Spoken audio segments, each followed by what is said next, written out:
Okay, so I've tried to do this video several times, and every time it tells me it's too long, so I'm going to break it into three videos for you. Um, I'm just going to go over the list that I sent out last week. I apologize that it's been a week since I sent that, um, but we're going to try and get it done today.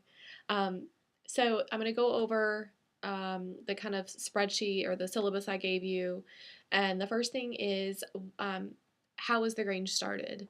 So in 1867, the Civil War had just ended and the lands were ruined in the South. And so they sent a guy down from Washington, D.C. to talk to the farmers about, getting their land back together and kind of joining other farmers in their area. But he was a northerner, so they didn't like him and they wanted him to go back up north. So the people in Washington, D.C. said, "You have to try again."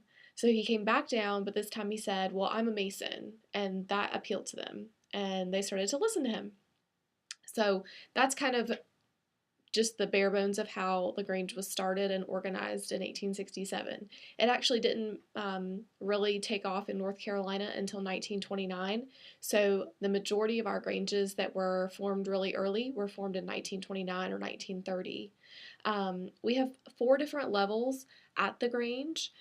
We have the national level, which is going to have your national vice president, your national president, national secretary, all of that. My boss is actually the national vice president as well as the president for North Carolina. Um, then you have state level, which is where I work.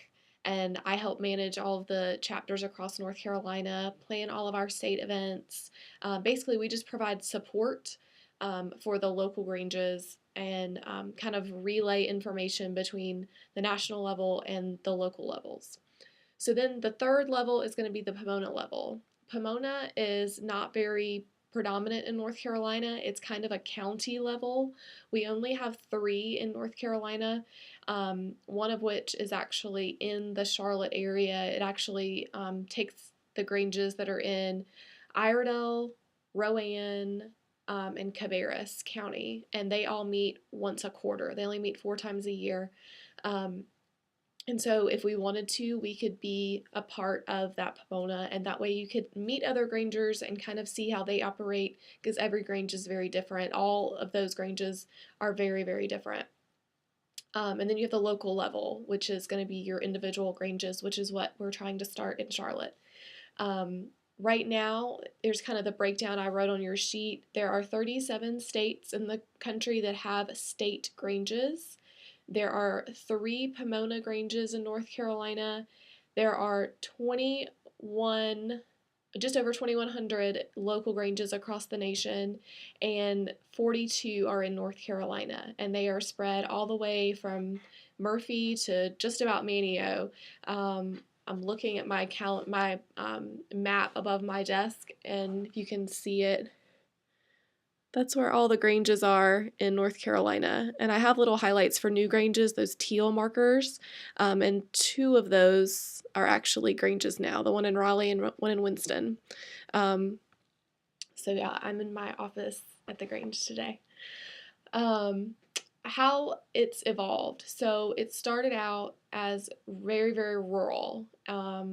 You really didn't have any city people involved in the organization. It was just more rural farmers and that sort of thing, families. And now it's just kind of transitioned because so much of the country farmland is being lost. We've transitioned into a community service group that's not just for rural Americans. As you can tell, I grew up in Durham. I didn't grow up on a farm, and I've always been a member. How I became involved was my parents shipped me off to summer camp. We have a 1 week summer camp for kids ages 5 to 20, and they took me across the state and said, "Have fun," and dropped me off for a week when I was 7. And it was one of the best weeks of my life. And I made that a priority every summer after that until I graduated high school to make sure I got to go to camp. If it interfered with something else, the something else always got dropped because camp was priority for me. And it really made me who I am and forced me to be a little bit more outgoing than I had been. I was a very, very timid child. So I'll stop there so that I don't get cut off when I try and upload this, and I'm going to start the second part of the video.